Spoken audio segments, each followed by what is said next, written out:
Well, here's something I was lucky to acquire this last spring, actually last summer. This is a Hobart generator welder GW-222.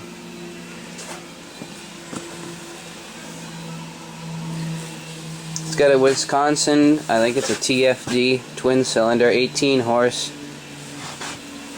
which I've never had this running before because it's obviously not in the greatest of shape yet. But I plan to get it running hopefully this spring and working.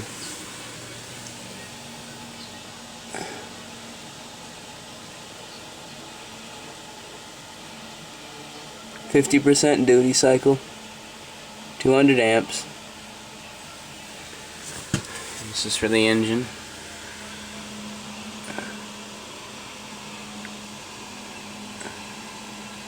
Surprisingly, the tags are all still there with the lettering.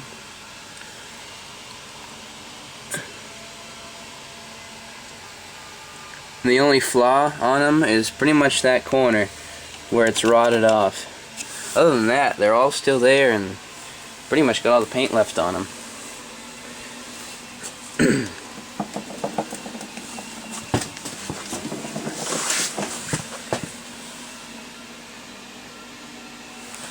I was actually pretty lucky to find this because my dad's friend had it in the woods sitting around for about a good 13-15 years, and I don't know if it ran when he got it. I don't think it did, but he was looking to get rid of it and I was looking to take it, so managed to get it. Well, I guess I found the mice nest that were living in the garage. Oh well. Yeah, that's pretty much what it looked like when we first got it home, only there was a ton more in here.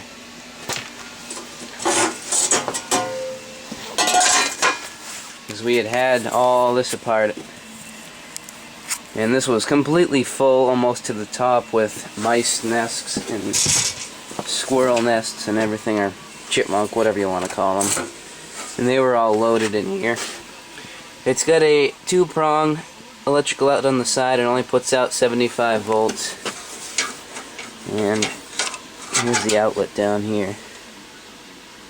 So you can run 120 or 110 stuff off of it. It would just run a little bit slower. That's all. Should probably clean up those nuts. Hold on a second. Alright. Well, it's got an oil bath air cleaner on it, which is actually pretty clean inside. And a straight pipe, which I really don't know if it's the original, because most Wisconsins, when they were sold, they had those pancake mufflers on them. But this one looks like it's been on here for quite a while now. But anyways, I don't know what name the carburetor is, but it looks like a Zenith or one of them. One of the other brands that they had that looked like this. It's cast iron. And this is your chokes there. Surprisingly, everything still does move. This is the throttle. You just pull it out and you twist it and it locks. And the governor still moves. I think it's got a... oh, I don't know the name of it. It looks like a Wicco or... oh, it's Fairbanks Morse Magneto.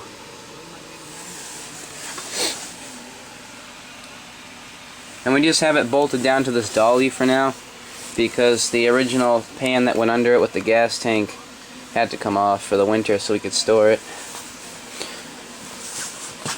It does roll over real nice though, and it is crank start, by the way.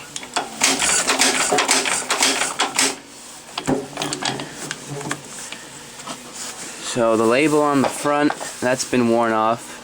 I'm guessing it said Wisconsin Engines. And the label on the air cleaners still there. This was the same type of air cleaner, by the way, that was used on the Gravely L series with the oil bath. Only it was a little stubbier than this, I think. And the underneath of this cowling, you can see it. I think it was rotted out by a lot of mice, unfortunately. So I don't know, I could probably find another one of them around here somewhere.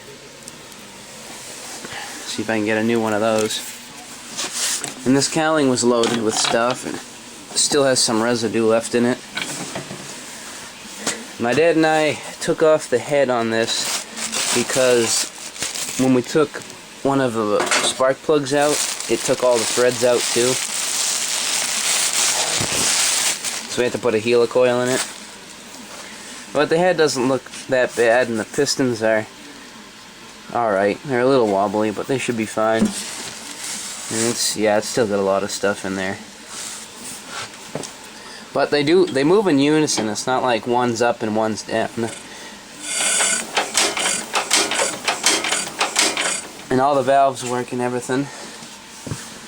And here's the head over here, which I've cleaned it up.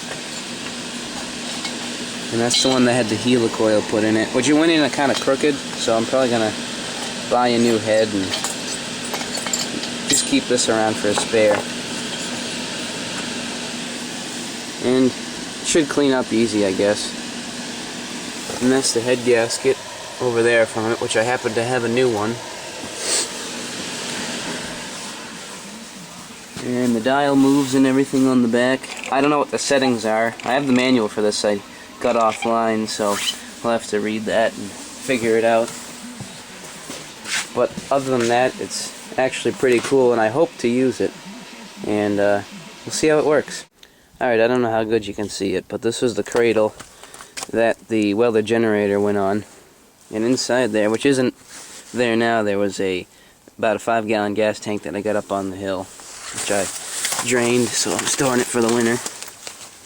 It had the Hobart Welder written on the side, but that's been rubbed off. So that's the crate, or the frame that it sat on.